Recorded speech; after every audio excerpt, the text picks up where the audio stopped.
TJ?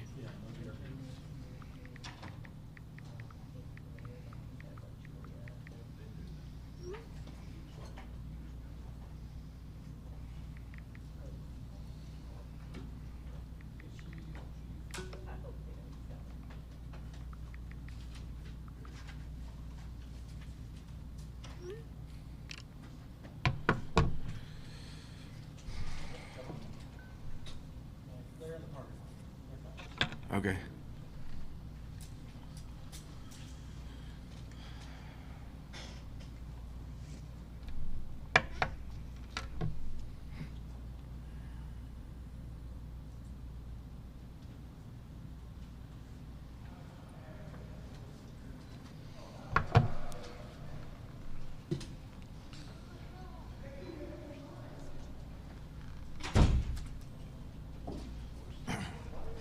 Moved you down here, Josh. So we moved you down here. I know. Hi, Stefan. Come on in. Hey there. Thanks for joining us. And Neil. Appreciate you coming. No, everybody's just waiting. Still plenty of time. Full house now. Good. Okay, is anybody not balanced? Me. White balanced, not mentally balanced. I already know that answer. Okay. Give Neil a moment. We'll go over some preliminaries right before we get started while we're connected to the box and stuff. So Chief's at another event right now. So you're going to be getting the biweekly press conference from Deputy Chief Emily McKinley. She's going to go over crime information and some other stuff. She's going to turn it over to our Patrol Bureau Commander, Lieutenant Colonel Donnie Burbrink, D-O-N-N-Y-B-R-I-N-K. Sorry, B-U-R-B-R-I-N-K. And then there is a short video that we're going to show today. You'll have it available after the press conference. We'll put it on YouTube. There's no viewer discretion or anything like that. So for those sending it back to the station, it's no big deal. Sound check good with everybody? Anybody not ready to start? Because if not, we can go ahead and begin. Well, you still have 3 minutes. How are you going to say that when you're the last one here? Like David and them can say that, but you just got here. Do you want me to wait the full 3 minutes? Neil, you okay? I'm good. Okay, no, that's all right. You don't have to start. Okay, I'll turn it over to Deputy Chief McKinley. DC. Good morning. My name is Emily McKinley. I'm the Deputy Chief with LMPD. So one of the things, along with these bi-weeklies that we started doing within LMPD when it comes to communication internally and externally, we started holding department-wide roll calls. And so we held those, we held 2 of them yesterday. So at 8 a.m., we had a department-wide roll call, and essentially it's a WebEx link that is sent out to the entire department. The division roll calls are expected to log on to the WebEx link.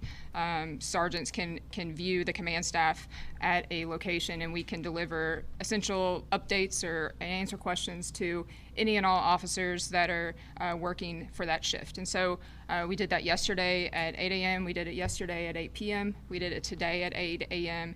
and we'll do it tonight at 8 p.m. So we've tried to do those quarterly. Started that about a year ago. It's gone over well. We get a lot of good questions from officers. It gives us the opportunity to really get in front of the entire department, not just officers, our professional staff as well. Give them updates on what's going on from our perspective, and receive feedback from them and answer their questions as well. So that's been really instrumental in helping establish good, clear communication lines within the structure of LMPD, along with these bi-weekly press conferences. So always trying to improve on communication strategies and getting information out to the public and to our officers and to our employees. One of the things that we talked about today in this department-wide roll call this week was our mission statement. So a few weeks ago, the chief sent out a survey to the department asking them to reevaluate our mission statement. Our mission statement was had existed since the inception of LMPD when we were created back in 2003. It was kind of long and convoluted. It was several sentences. I don't know if anybody could really recite it off the top of their head. So we wanted to bring everybody back together, ask them what do they see our mission as, how do they want their mission to be articulated to the department and to the community, and we wanted their feedback on that. And so we did that survey, and with the command staff, with some common theme words, we were able to create a one-sentence mission statement for LMPD, and that is, the mission is to enhance the safety and quality of life for all people by enforcing the law and preserving peace, while holding ourselves to the highest ethical standards. And so common words that we received from the department that they wanted echoed in their mission were dedication to the people we serve and to each other. They wanted to, they mentioned constitutional and ethical policing, and they mentioned transparency internally and externally. They mentioned a focus on problem-solving strategies within the community, maintaining open communication within the department and with the community, and just being respectful to all people, whether that's with their peers or with members of the public. So this is the mission statement that we created based off of that feedback. We will replace that with the mission statement that's on our website, as well as the mission statement within our policy. So just want everybody to be aware of that simple and concise mission that we will use to make all of our decisions. So any decision that any officer makes, it should tie back to this mission statement. We want everybody to understand and own this and know how we make decisions, and this is what's guiding that. So. Just going over the crime overview that we normally go through in these bi-weeklies. So things continue to trend in the right direction. Homicides are down 33% compared to this time last year. We have 47 homicides compared to 72 this time last year. Same with shootings. Shootings are down 28%. We have 113 shootings this year compared to 157 shootings last year. And those are shooting victims, not necessarily incidents. So you may have multiple victims in one incident. Carjackings also continue to trend downward significantly at 37% down. So 40 carjackings this year compared to 63 this time last year. One of the things that is trending upward right now is our business robberies. They're up about 15%. Now, if you look at the numbers, it's a difference of 4.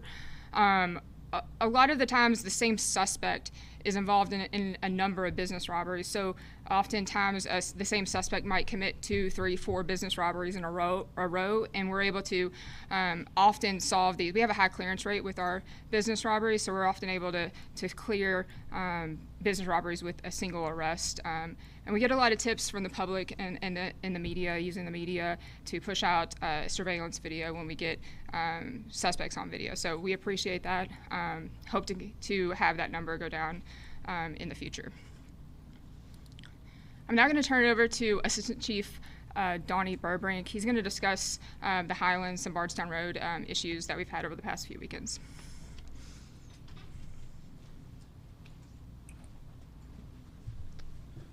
Good morning. The last time we were gathered, we talked about the Bardstown Road corridor, the Highlands, and some of the social media posts that were out there about street takeovers.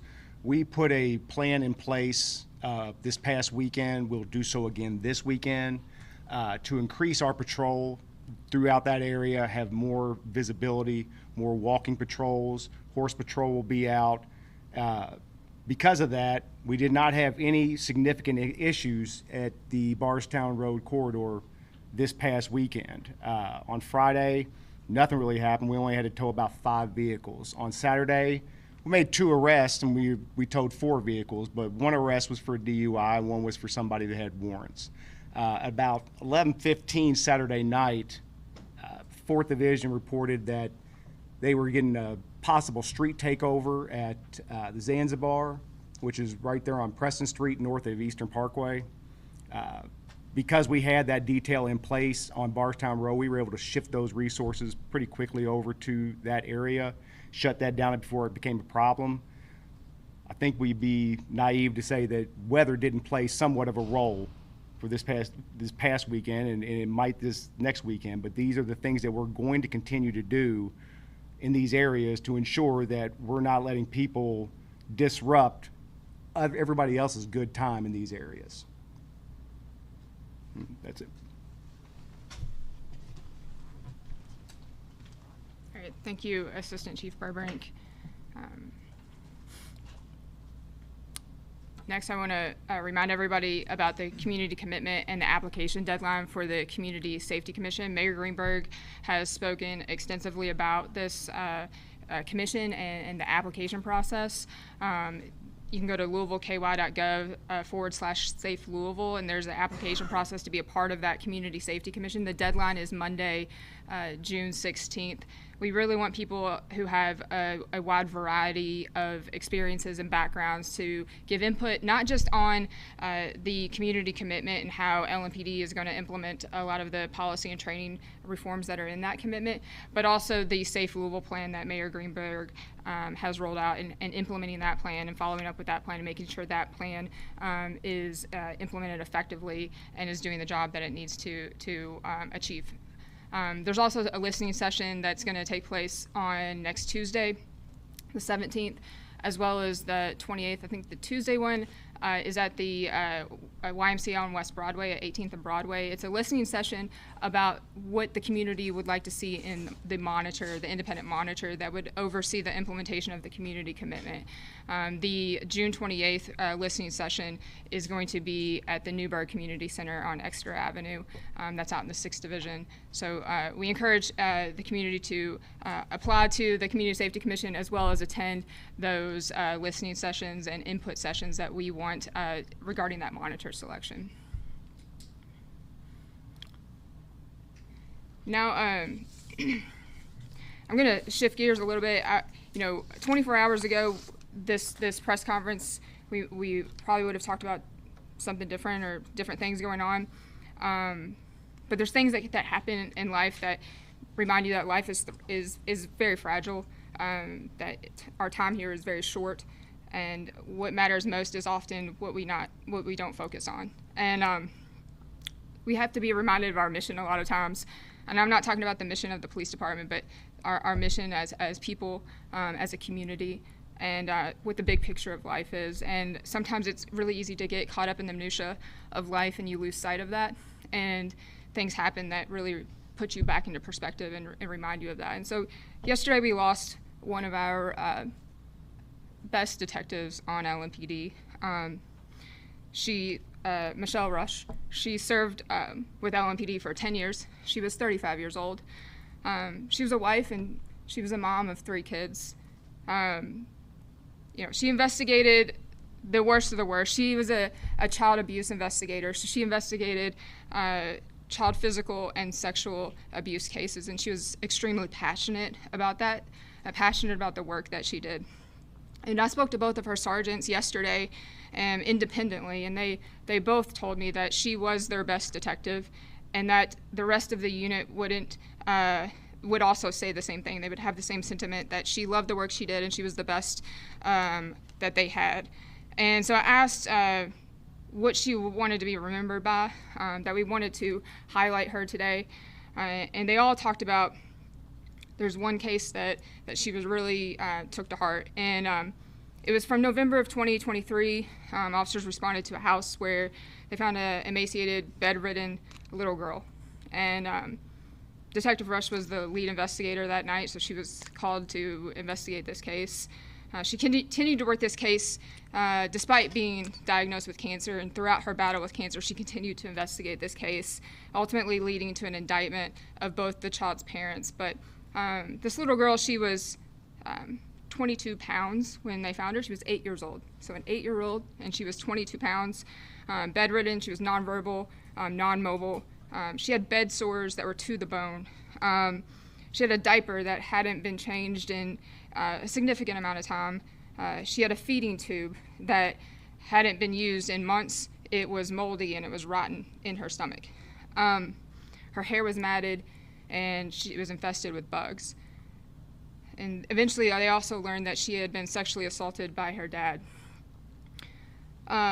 She had and they learned that because she had a sexually transmitted disease, and that's how they were able to connect the sexual assault to her father.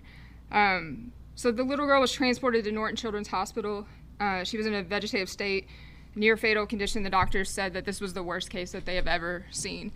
And, that's one thing for detectives to get this case, but Michelle loved the work she did, and she loved the victims and the people that she served, especially the kids. And she visited this girl in the hospital daily, every day. Even on her days off, she went and visited this little girl in the hospital. Remind you that it was November of 2023. On Christmas, she went and decorated the little girl's room for Christmas. She sat and sang Christmas carols with her and played Christmas music with her in her room. And Michelle has her own family. She loved this little girl like her own because she knew that this little girl had never experienced love. She's never experienced that type of attention. She wanted to give that back to her and give her that opportunity. And over time, she started to gain weight, and she was able to eventually be released to the home of the innocents. I'm going to play a video. This is when she was able to go and be released from the hospital. You'll see Michelle in the gray polo shirt that's pushing the bed as they walk through the hospital hallway.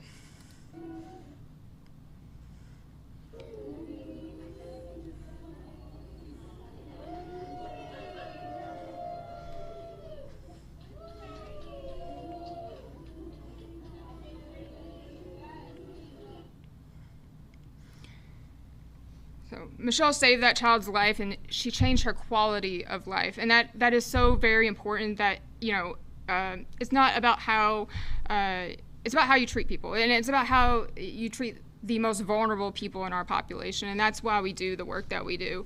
That's why we love the job that we do. It is a difficult job. There's a lot of challenging decisions that we make, but it's about how we show up when it matters the most, when people need us the most, when things get tough. And whether you make things better. And Michelle did that. She was determined to let this kid know that she was loved, she was cared for. So spend our time on the work that matters. It's exactly what Michelle did. It's exactly how you measure a life well lived, and that's exactly what Michelle did. She lived her life well, and we are so very proud of her. We will keep her family in our prayers during this time. We ask you all to do the same thing. There's also a fundraiser for her family for funeral expenses. This is it's on the Police Foundation. LMPD or LMPDF.org is our Louisville Metro Police Foundation website. There is a link there where you can donate for her fundraiser. I would also remind everybody there have been since in just the 24 hours there's been fake Venmo accounts and fake fundraising accounts. Please go to the Police Foundation website if you would like to donate. There are fake websites on the internet or on social media that's trying to solicit funding, and we ask people to go through the foundation to do that. So with that, I will open it up for questions. Can you talk about the foundation helped Michelle when her child was sick? Yes. So, our police foundation helps many officers through difficult times and their families, whether it's they might have a child that's sick or a spouse, or they might have suffered a severe injury at work or off duty. And so the foundation did work with Michelle and her family when her child was sick. This was several years ago, and they did do a fundraiser for her and her child. Does LMPD plan anything to honor Michelle separately from funeral? So the question was, does LMPD plan to do anything separately aside from the funeral to honor Michelle? Yesterday we did a gauntlet at the hospital so that we lined the hallways and the ambulance bay when they brought her out. So we did do a gauntlet with the honor guard at the hospital. She was draped in a flag, and we did do those honors at the hospital. We will do full graveside service for it's not a line of duty death, but it's a sworn member death. So we'll do, there will be graveside services that we'll do and honor her that way.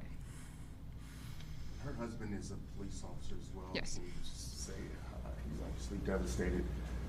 Yeah, so Michelle's husband is a detective in our non-fatal shooting unit, and obviously he's just devastated like anyone would be, and he's trying to care for his 3 kids. We have a lot of support within our department. I know the homicide unit is stepping up to help cover some of the non-fatal shootings that might come out during the next week or so that his unit can help support him, and so we are appreciative of that. We have a lot of support within our department. You spoke about this briefly, Emily. What kind of detective does it take to work in crimes against children? Yeah, not everybody can do that job. You have to have compassion, and you have to be willing to seek justice for the most vulnerable people, and that is what Michelle exemplified every day. And she went above and beyond. Again, like I said, it wasn't that she just got assigned the case and she did the interviews and sought the indictment. She did all of that, but she took it a step farther and wanted to make sure the victim knew that she was loved, that she felt love, and that she knew that someone cared for her. And things like that are important, especially in these cases when you're dealing with a very vulnerable population, a very vulnerable group of people. Switching gears a little bit in terms of these ICE protests that we've seen earlier this week, some more expected this weekend, how's LMPD responding in terms of public safety? Yeah, question about the ICE protests and how we're responding in regards to public safety. Just that we're focused on public safety. So, we live in a country where one of the great American tenets is our freedom. We have our freedom of speech, and I'm so proud that we live in a country that allows us that opportunity and allows us that right to express our free speech and to protest and to assemble. And so we want to support that, and we will be focused on public safety. So if there's a public safety concern, we will be prepared to address that. Is LMPD under orders from the chief or the mayor if ICE were to conduct an operation here in town, immigration enforcement? Are you guys under orders to help or not help or anything like that? The question was if we're under orders to help or not help if ICE were to conduct an operation here. So we haven't assisted with ICE on any operation here locally. There is a policy. We can send you our policy on how we work with ICE or any sort of federal agency, so we're happy to send you what our policy is. But they have not asked our help for our assistance on any operation. On potential protests, the community commitment mandates that LMPD create a mass demonstration plan to respond to large-scale demonstrations. It also mandates LMPD have media guidelines for how its members interact with the media. Have those been created yet? And if these are event-specific, have they been created for upcoming protests? And what can you tell us about those documents? Right. So the question was, so the community commitment requires LMPD to create a mass demonstration plan, as well as guidelines on handling the media in mass demonstrations. And have we done those? So we have a civil disturbance plan. We can share that with you as well. It's pretty lengthy. We also have a policy on civil disturbances, and we provide guidance to officers on dealing with the media within those policies and within that the civil disturbance plan. When we get the independent monitor, we'll work with that monitor. We'll review our mass demonstration plan, or the civil disturbance plan as it is written right now. We'll also review our policies, work with the monitor to see if we need to make any adjustments there. But we're happy to share what we have today. Have those changed since 2020, the last time we saw mass demonstrations? Yes, there have been policy changes, so we can get those as well. Sorry. Specific to Monday's protest, there have been Metro Council members who have expressed concern that the march down the street didn't have the proper permitting to do so. Mm-hmm. Is it true that they didn't have the permitting to do so? And can you kind of describe what the law surrounding those permitting requirements are? Yes, so the question was about, there's been some conversation from some council members about permitting process, and some of the demonstration and the protests that happened on Monday, there was not a permit for that. How do we handle it? So yes, there is a permitting process for demonstrations, whether you want to have a large gathering or you want to block a block off for a party or something like that. There are permits that you are to go through in order to do that. We are happy to facilitate that for people who want to gather or demonstrate, and we would even facilitate the protest and help as an assist block streets off. We can absolutely do that, and we are supportive of doing that. If people want to apply for a permit, we can have police and to assist you in your demonstration. No, there was not a permit for what happened on Monday. However, we were monitoring that situation. There was not any public safety concern the entire time Monday evening. Regarding the presence on Bardstown, you mentioned you moved some assets over to the Zanzibar area. When you arrived, did you find that, yes, we were close to having to take over, or anything that led you to believe, yes, this is changing happening? So the question was, when we, just to make sure I'm right, the question was that when we arrived at Zanzibar on Saturday night, did it look like we were having street takeovers, or if they were starting to maybe get out of control in some capacity? No, because we had the resources there and they were able to deploy quickly, we were able to quell anything before it became an issue. We could quash it before it turned into a street takeover where we would have issues that we would constantly be addressing. And the mayor's been talking about, bars getting their liquor license pulled. Is LMPD doing an enhanced presence and facilitating arrests coming out of bars, or aiding the mayor in this effort to kind of crack down on problem areas other than street takeovers? To paraphrase the question, you're asking, is LMPD working with the bars to basically ensure that when people walk out of the bars, they're not too intoxicated or causing any kind of issues? Is that kind of what you're asking? Between the establishments and the mayor's office. Well, and that's the thing about these types of issues is there's a multitude of people that are involved with this. We have a particular skill set for that we will do. Then you have the alcohol beverage control people that they will do more involved with the bars and what goes on in the bars. Ours is the public safety outside of the bars. That's where our main focus comes. If there's an issue with crowding in a bar or some type of liquor license issue in a bar, ABC would be the one to handle that. When everything gets pushed out into the street and it becomes a public safety, that's when we will intervene. Did I answer your question? Moving forward, how many weekends you plan on doing this, having this increased presence? And how are the resources being allocated? Are you pulling officers from other divisions, or are you paying overtime? How are you doing that? The question is, with the summertime, how are we going to continue to do things of this magnitude with these kind of problems?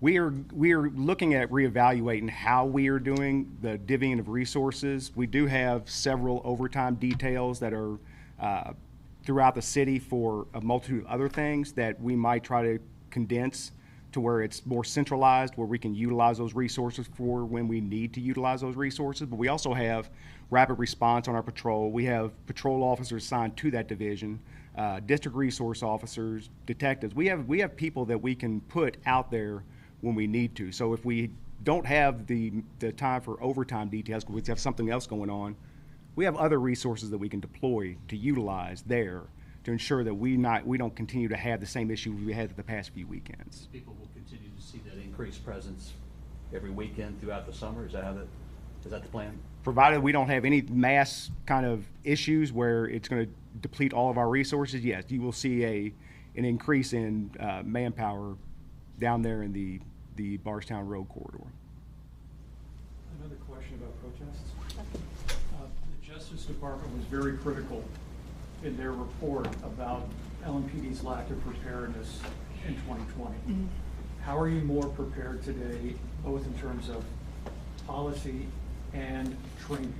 Right. So the question, so the Department of Justice was critical on LMPD's lack of preparedness when it came to protests in 2020, and how are we more prepared today than we were in 2020?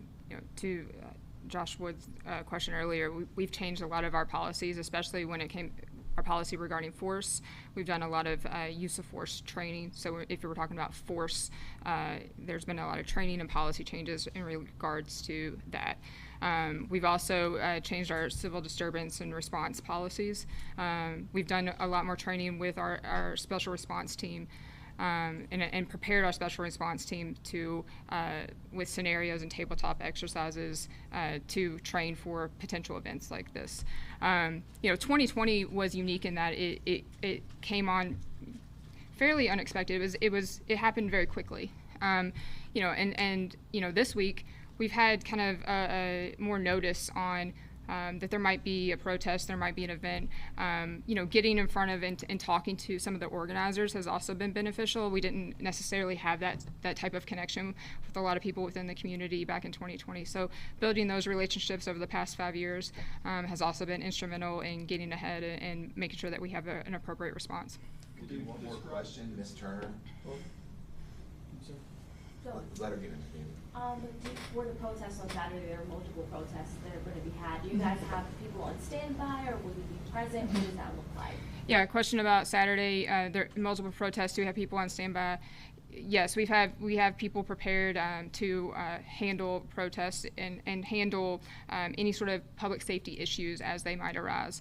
There may be a chance that we don't need to intervene at all, and that would be fantastic. We allow people to protest and exercise their First Amendment. But yes, we will be in the area. We'll be monitoring.